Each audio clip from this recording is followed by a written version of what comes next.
Assalamualaikum warahmatullahi wabarakatuh.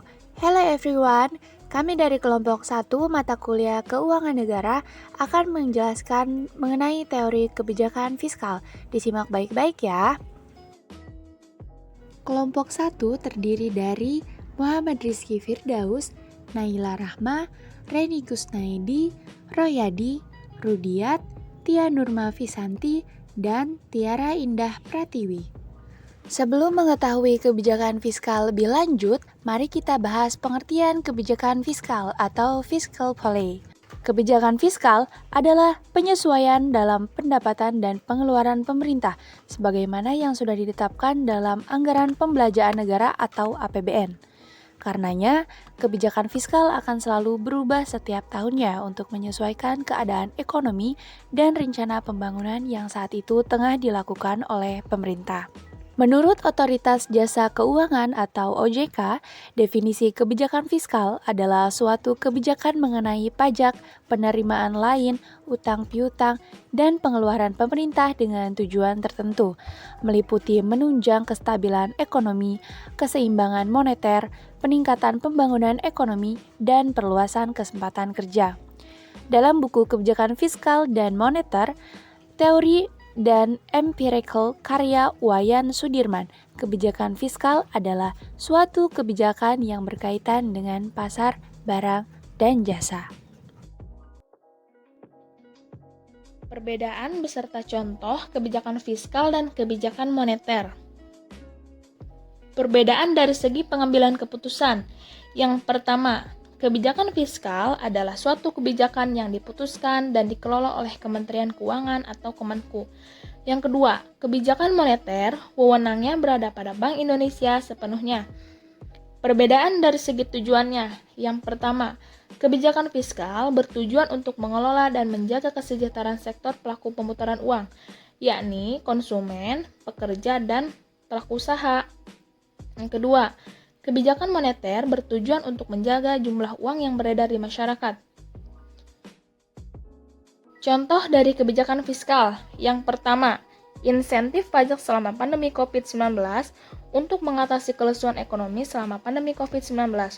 Pemerintah menerapkan kebijakan fiskal berupa penghapusan pajak tertentu bagi korporasi. Yang kedua, meningkatkan anggaran untuk penanganan COVID-19. Yang ketiga, Tax Amnesty tahun 2017, pemerintahan Presiden Jokowi pernah memberikan program pengampunan pajak atau Tax Amnesty kepada individu dan badan usaha yang termasuk ke dalam wajib pajak. Yang keempat, pengurangan subsidi BBM. Yang kelima, memberlakukan bebas visa ke banyak negara. Contoh dari kebijakan moneter. Yang pertama, Bank Indonesia mengadakan kredit langsung. Yang kedua, penyediaan fasilitas overdraft. Yang ketiga, penerbitan surat utang negara. Yang keempat, program intervensi rupiah. Yang kelima, peningkatan pembelian sekuritas pemerintah oleh Bank Indonesia. Yang keenam, penurunan suku bunga. Yang ketujuh, penurunan persyaratan cadangan untuk bank. Tujuan kebijakan fiskal. Adapun beberapa kebijakan fiskal adalah menjaga stabilitas perekonomian suatu negara, menciptakan pertumbuhan ekonomi suatu negara, memperluas atau memperbanyak lapangan pekerjaan, menciptakan keadilan sosial meliputi distribusi pendapatan, meningkatkan produk domestik bruto atau PDB, per kapita dan DPB negara. Yang terakhir yaitu meningkatkan kualitas sumber daya manusia atau SDM. Fungsi kebijakan fiskal. Yang pertama yaitu fungsi alokasi, pembangunan ekonomi negara. Yang kedua, fungsi distribusi atau peningkatan kesejahteraan rakyat melalui distribusi pendapatan dan subsidi. Yang ketiga, fungsi stabilitasi atau peningkatan pertumbuhan ekonomi dengan menjaga ekonomi makro. Yang terakhir yaitu fungsi pembangunan atau meningkatkan pembangunan negara dari segi fisik maupun kualitas. Selanjutnya, kita akan membahas jenis-jenis dari kebijakan fiskal. Jenis kebijakan fiskal yang pertama yaitu kebijakan fiskal berdasarkan teori. Kebijakan fiskal berdasarkan teori terbagi menjadi 3. Yang pertama, kebijakan fiskal fungsional. Kebijakan fiskal fungsional adalah kebijakan dalam pertimbangan pengeluaran dan penerimaan anggaran pemerintahan yang mana ditentukan dengan melihat akibat tidak langsung terhadap pendapatan nasional, khususnya untuk meningkatkan kesempatan kerja. Yang kedua, kebijakan fiskal disengaja atau terencana.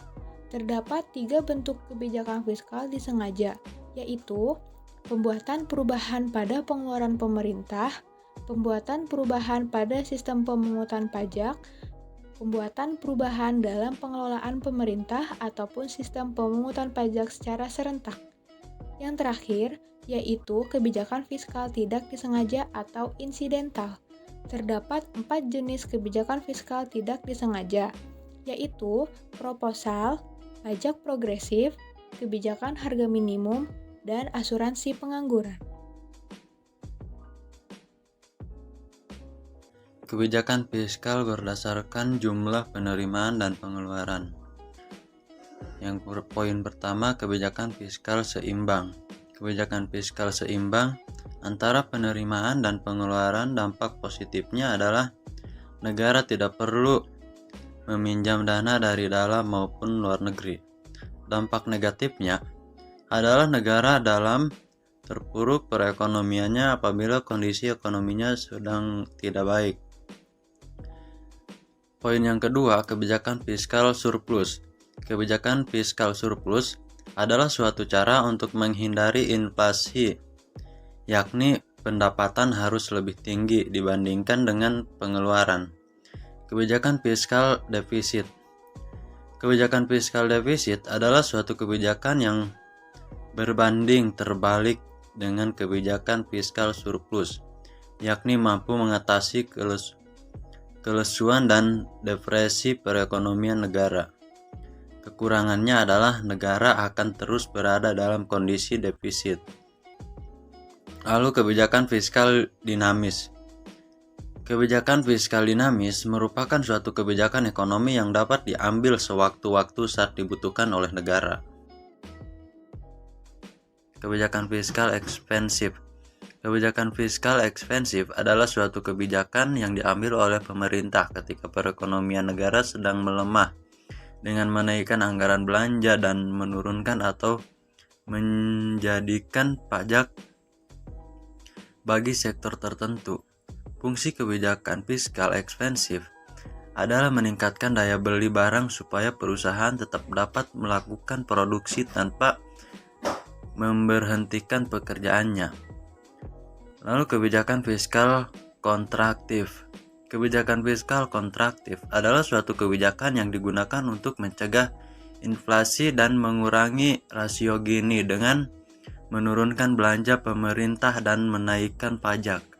Instrumen kebijakan fiskal. Yang pertama, pajak. Dengan menurunkan pajak untuk meningkatkan produk dan jasa sehingga daya beli menjadi meningkat, begitupun sebaliknya.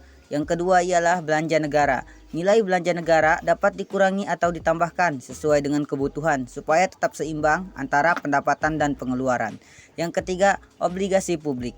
Penerbitan obligasi atau surat utang bagi warga negara sebagai investasi seperti surat berharga negara SBN atau retail. Contoh kebijakan fiskal di Indonesia. Yang pertama ada tax amnesty. Pembebasan pajak berupa pengurangan atau peniadaan pajak dalam kurun waktu tertentu bagi masyarakat yang mau melaporkan kekayaannya. Yang kedua ada subsidi BBM dan gas, memperlancar mobilitas dan transaksi ekonomi masyarakat. Dan yang terakhir ialah penetapan HET, penetapan harga jual maksimum untuk beberapa barang tertentu. Barang-barang dengan HET pada umumnya adalah sembako dan obat-obatan. Anggaran pendapatan belanja negara atau APBN, menurut Muhammad Dzafar Saidi, anggaran pendapatan dan belanja negara kadangkala disebut sebagai anggaran negara.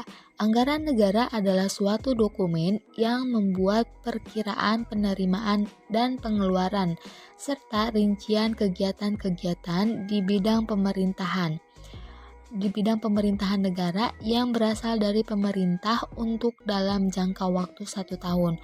Oleh karena itu, dapat dikatakan bahwa APBN merupakan rencana tahunan pemerintah negara berupa rencana penerimaan atau pendapatan dan rencana pengeluaran atau belanja yang dibuat oleh Presiden dan disetujui oleh DPR, yang digunakan sebagai petunjuk atau blueprint dalam pengelolaan keuangan negara. Sekian presentasi dari kelompok 1 mata kuliah Keuangan Negara mengenai kebijakan fiskal. Jika ada salah-salah kata atau penyalahan dalam pengucapan mohon dimaafkan. Wabillahi taufiq walhidayah. Wassalamualaikum warahmatullahi wabarakatuh. Jangan lupa like, comment, and subscribe. Dadah!